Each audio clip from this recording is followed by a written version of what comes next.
पहिल्यापासून शंका व्यक्त करतो ना, हा बघ हे मग ही याच्यामुळेच आम्ही म्हणतो की मराठ्यांच्या नोंदी सापडल्यात, मराठा ओबीसी मध्ये सरसकट मराठ्यांना ओबीसी द्या, ते लफडच नको आमच्याकडे, हे असलं करणारच.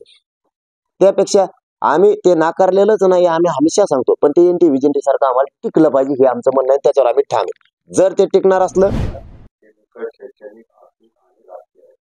त्यांच्या निकषाची जर मुद्दे बघितले तर मराठा समाजाला कधीच आरक्षण भेटू शकत नाही, अशा पद्धतीचे निकष आहेत. तुम्ही मागास आयोगाच्या अहवालाकडे कसं बघता एवढी त्यांच्या माहिती करा किंवा तो तुमच्यासाठी फायद्याचा तोट्याचा नाही, मी नाही बघितले समजा ते, पण वाचले पण नाही, मी वाचतो पण आणि सर त्याच्यावर सांगतो सुद्धा. परंतु मागासवर्ग आयोगानं तातडीनं काम करून ज्यात ज्याचं कयाटी असतील तर ते विनाकारण मराठा समाजासाठी लावण्याचं काही कारण नाही आणि त्यांनी लावू पण नाही. पण ते मी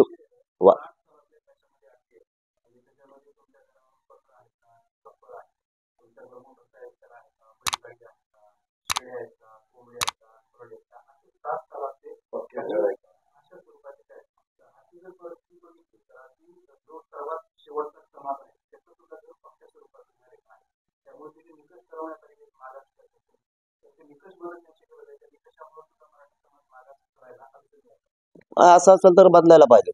नसतं मग जे आम्हाला निकष लावले ते बाकीच्या आरक्षणाला सुद्धा लावावं लागते. हो, मग सुट्टी नाही देणार आम्ही सुद्धा.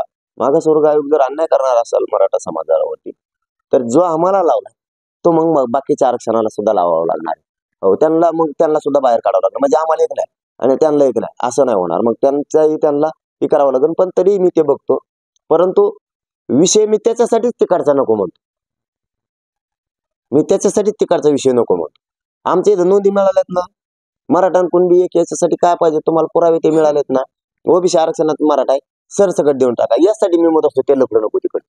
हा बघ, असंच आम्हाला परत घेऊन जायला लावते त्या सुप्रीम कोर्टातलं आरक्षण पुन्हा ते क्युरिटी पिटिशनच्या माध्यमातून ते परत वर जाईल. या असल्या आयोगाचे परत निकष देतील, पुन्हा आमचे पहिले पाडे पुन्हा वाचायला लावतील, पुन्हा मराठ्यांच्या वाट्याला संघर्ष.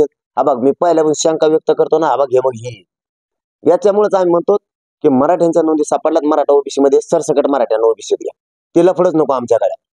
आम्हाला माहिती आहे होणारच, हे असलं करणारच. त्यापेक्षा आम्ही ते नाकारलेलंच नाही, आम्ही हमेशा सांगतो, पण ते एनटी विजेंटी सारखं आम्हाला टिकलं पाहिजे हे आमचं म्हणणं आहे, त्याच्यावर आम्ही ठाम आहे. जर ते टिकणार असलं तर ते आम्ही घ्यायला तयार आहेत, नसतं आमच्याच्यावर तर आम्ही थांबायचे. याच्यापासून तर 1000% ओबीसी आरक्षणापासून आम्ही लांब जाऊ शकत नाही. आमची शेवटपर्यंत तीच मागणी आणि ओबीसी आरक्षणातच मराठ्यांना आरक्षण मिळवणार आम्ही. तुम्ही बघा आता 20 जानेवारीच्या नंतर मिळतंय का नाही. राजकारणातील प्रत्येक अचूक बातमीचे सर्वात आधी अपडेट्स मिळवण्यासाठी सरकारनामाच्या सर्व सोशल मीडिया प्लॅटफॉर्मला लाईक, फॉलो आणि सबस्क्राईब करा. तसंच सर्व नोटिफिकेशनसाठी बेल आयकॉन प्रेस करायला विसरू नका.